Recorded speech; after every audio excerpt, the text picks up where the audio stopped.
আমাদের দেশে আরেকটা বড় ধরনের সমস্যা আছে, সেটি হচ্ছে মেধাবী ছেলেমেয়েরা খুব দ্রুত বিদেশ চলে যেতে চায়। এই দেশে হয়তো সে আর্থিক, সামাজিক, রাজনৈতিক অনেক হিসেব কিতাব করছে। তো আমি একটা বড় সুযোগ পেয়ে দেশের বাইরে যাইনি, আপনার যে মেধা, আপনার যে সক্ষমতা, চাইলে এই দেশ ছেড়ে অনেক আগে চলে যেতে পারতেন। তো এই বিদেশ যারা যেতে চাইছে, এই দেশটি নির্মাণ, বিনির্মাণ এবং ভবিষ্যতে এটাকে আমরা ইউরোপ আমেরিকার উন্নত দেশের তালিকায় আমাদের বাংলাদেশকে দেখতে চাই। সেই ক্ষেত্রে যারা বিদেশ যাচ্ছে, যেতে চাচ্ছে, তাদের উদ্দেশ্যে বিদেশ এবং বাংলাদেশ তুলনামূলকভাবে কি পরামর্শ তাদের জন্য?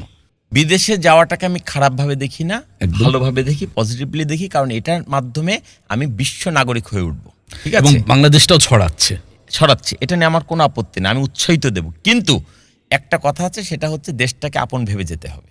একদম। আমরা এখন যারা বিদেশে যাচ্ছি তারা কেউ দেশটাকে ভালোবাসি না, দেশটাকে ভালোবেসে আমরা বিদেশে যাচ্ছি না, আমরা যাচ্ছি ঘৃণা করে যাচ্ছি, ঘৃণা করে বিরক্ত হয়ে দেশটাকে ছেড়ে দিয়ে কষ্ট নিয়ে চলে যাচ্ছি। ঠিক আছে, এবং একবার উন্নত বিশ্বে গিয়ে আমরা যখন কোনো ভালো সুযোগ সুবিধার মধ্যে ঢুকে যাচ্ছি, যেন তেন প্রকারে হলেও সেই সুযোগ ধরে রেখে আমাদের বাকি জীবনটাকে কাটিয়ে দেওয়ার চেষ্টা করছি। ঠিক আছে, তো আমার একটাই অনুরোধ থাকবে যে আপনি বিদেশে যান, জ্ঞান অর্জন করুন, বিশ্ব নাগরিক হন, বিদেশে এস্টাবলিশড হতে পারলে থাকেন, কিন্তু থালাবাটি মাজার জন্য বিদেশে পড়ে থাকার অথবা জঙ্গলে 7 দিন না খেয়ে থেকে সামহাও আমাকে সার্ভাইভ করতে হবে, এই ঝুঁকি নেওয়ার কোনো দরকার নাই।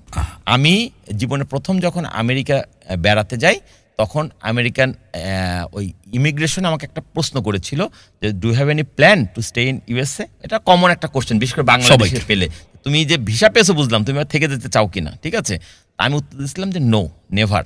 তো বললো হোয়াই?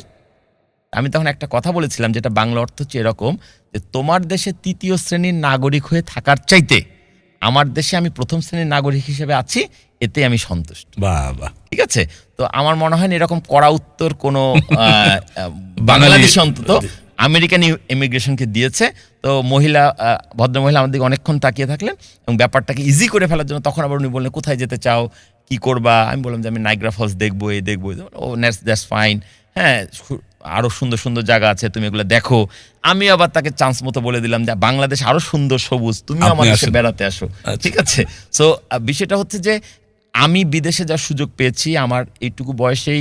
আলহামদুলিল্লাহ আমি ইউরোপ আমেরিকা থেকে শুরু করে অনেকগুলো দেশ ঘোরার সুযোগ পেয়েছি, কিন্তু আমার একবারের জন্য মনে হয়নি আমি কোনো দেশে থাকবো। দিন শেষে আমার বাংলার মাটি ভালো লাগে। এই দেশে দুর্নীতি থাকুক, রাজনীতি থাকুক, রাজনীতির সমস্যা থাকুক, অর্থনীতি নিয়ে ঝামেলা থাকুক, আমার কেন জানি মনে হয় দেশের মাটি আমার জন্য ভালো।